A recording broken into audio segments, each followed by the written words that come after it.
I'm Monica Wilkinson Kelly, the archivist at Edith B. Ford Memorial Library, and we've created a Cayuga and Seneca Lakes agriculture and craft memory project, an oral history project. Today I am located at Wagner Vineyards in Lodi, New York. Today is September 9, 2020, and I am speaking with Laura Wagner Lee. So, good evening, Laura. Hi. Hi. So you grew up in Lodi, correct? Yeah, I grew up here. This was the house the farm that we grew up on, yes. So can you tell me a little about your dad? Just a hardworking farmer. I mean, I don't know. We started out, he had a dairy farm. I think we had some peaches, maybe some cherries, and the grapes, of course, but it was native grapes. Originally they were sold to Welch's for grape juice. And then as the years went along, he's planted hybrids for Taylor Wine Company. So you go back many generations for fruit growing. Right. My grandfather, though, he sold native grapes again, and they packed them in the pony baskets. You know what I mean? The peck baskets are even just baskets they built here, and then they put a label on the top. I collect some of the labels from the different baskets that are interesting because they say the farmer's name and where it's from. Right. So when you grew up, did you have to do this as part of your daily routine in the summer? Yeah, if in the summer you were expected to work, yes. And then on Sundays it was fun work. That might be cutting the trees or shrubs around the house. That would be fun work. Yeah, we did a lot of, I don't know, we picked rocks, we stacked hay. I had horses. This is my horse pasture. After they sold the cows. Sold the cows in, I want to say, the mid-50s. They're really it was hard to make any money with cows.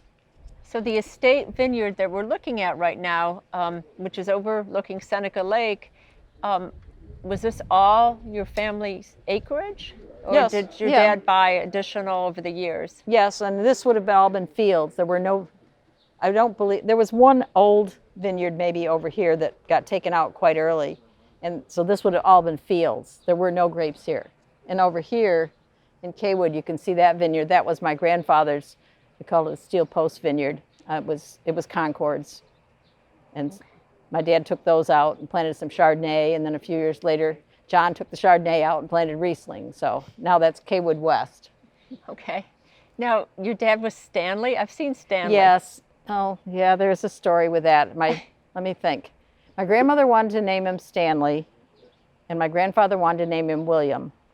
So he got named Stanley, and my grandfather called him William or Bill, and he became Bill forever after. All right, because when I was doing research, I was wondering, confusing. Who's Stanley? So yeah, I just wanted to clarify Stanley that. is his legal name. Okay. Stanley Arthur Wagner, but he ended up being, I don't know if my grandfather called him, he wanted to name him William, and some people call him William, but everybody calls him Bill. So that's kind of the story with that.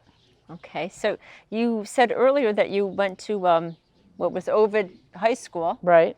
And so did you start working immediately after school on the farm? No, I went to school I went to Boston University for phys ed.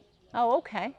And did that for, I don't know, 7 or 8 years. And then the winery opened and Dad talked me into coming to work here, which, and I was just mostly doing, like tastings inside and things like that. I didn't work. The outside vineyard work I did when I was younger, when, it's summertime and the grapes need to be sprouted, out you go to sprout grapes, So these were all hand planted, the vines? Now not they're hand planted. There's a little machine. Now it's a laser planter, totally different. But it's something you hook on the back of a tractor with like a plow blade, and it opens up the soil, and somebody rides on that little piece of machinery and sticks a vine down as you go along, and the ground has to be marked out ahead of time. But the rows aren't as accurate, and you could have crooked rows if the tractor driver is not paying attention and sighting. So all of the new vineyards that are pattern tiled are laser planted, and they are exact. Going down the row, the vines are all in the same exact grid. It makes it easier to use things like the mechanical harvester. Okay. I mean, when you farmed with a horse, it didn't matter if the vine was crooked and over here, or my grandfather actually had a row in his upper vineyard. It had an end post, and you got out in the middle of the vineyard, and because somebody wasn't paying attention, it ended. It never got to the other end. So if you happen to put like a harvester or something in that row, you can't get it out. So that row came out pretty quick, but no, everything has to be precise with all the different equipment that they have today. Right, and I know everyone in the area knows Alta B. Yeah, she was my grandmother. That would have been, my grandfather was Stanley. He was Stanley L. Wagner. So he married Alta Button Wagner. So, and they lived their farm, you can see the vineyard. That was the lower part of my grandfather's farm. On the other side of the road is the Kaywood East Vineyard. And he had grapes there, he had cherries, he had peaches, plums. So a lot of different fruit. Wow. So we definitely have a tradition of growing fruit. So what did you think in '76 when your dad said, I'm going to start my own winery? Well, I took a lot of pictures. I don't know, it was, I mean, he was always doing projects. He just was. So it was hard to envision it, but I mean, he could never have envisioned what we have today. I don't think he would have ever imagined the sheer number of people that come to the Finger Lakes now, because when we built it, I mean, there were no bed and breakfasts, there were no limo services, there just wasn't the infrastructure that you need to have this. And today, you know, you had to go to Geneva, Ithaca, maybe Watkins Glen for motels. So it's very different today. And I would hazard to guess that probably the starting these wineries allowed businesses like the limos or the tours that are guided now and different things. I mean, the B&Bs, I don't think the B&Bs would all be here. If it weren't for the wineries. Right. I mean, but when I grew up, Corning glass would have been one of the big draws. And it still is, but I think the wineries are probably bigger. Right. Well, I know Wagner's has always been very popular, and your music and groups, you were one of the first also to start promoting local bands and groups. Yep, well, that would have been Dad. Yeah. So I understand you have lots of pictures. You are the archivist of the family. I like taking pictures. I don't like organizing them. So I have them. It might take me quite a while to find them. If you decide you want some pictures in the future, I will try my hardest to find them. But we have cabinets full of different things through the years. A lot of articles and magazines that they wrote articles about Dad, and we tried to save what we could. Right. So what do you think is very unique to Lodi and Seneca County? Beautiful sunsets. Oh yeah, that's my favorite. Yeah, I have 10,000 sunset pictures. Okay. It's my favorite thing to take pictures of. Yeah, and the vineyards are just stunning. Yep. With the sunset in the background. Yeah. That's my. Do you do any of the work in the vineyards anymore? No. I take some pictures. I took a few pictures of our new harvester today. I took my mother down to see the new harvester work, which is every time you get an update and you get a new one, there's all kinds of new features on it. So, but they are efficient, and I mean, when I grew up, you had to hire local crews to come and, you know, you call up this person, that person, and called them up, and they had to come and pick by hand with shears. And you know, if it was cold and wet, they didn't want to come, and it was a very different harvest when I was in junior high and high school, which would have been 50s and 60s would have been when I was in high school. So the production has changed from a few baskets to they were hundreds when of I pounds. first started, they were those old-fashioned wooden beer boxes. I don't know if you may have seen them. And then eventually they went to the plastic boxes that kind of interlock and you can stack them. But now it's 1-ton bins. So what would you tell people about your childhood? Would you change any of it? No, because I enjoyed playing. We played in the creek. We, Right. played with my cousins. Those were the playmates. We didn't think anything about running to the lake, when you were younger. Now today, I wouldn't want my grandchildren just taking off and going to the creek or going to the lake by themselves. But we played all over the farm. We played in the barns. The straw makes great hideouts if you want to stack it up and build houses with it. It's really idyllic. Skated on the pond, that kind of thing. Now I don't think I'd want to skate on the pond. It doesn't get, some winters the ice doesn't get that thick, but we spent a lot of time skating, and we didn't have skates a lot of the time. We were using boots, but had a lot of fun on the pond. Really, your own estate. You could do anything, and Yeah. you certainly couldn't replace something like that. No.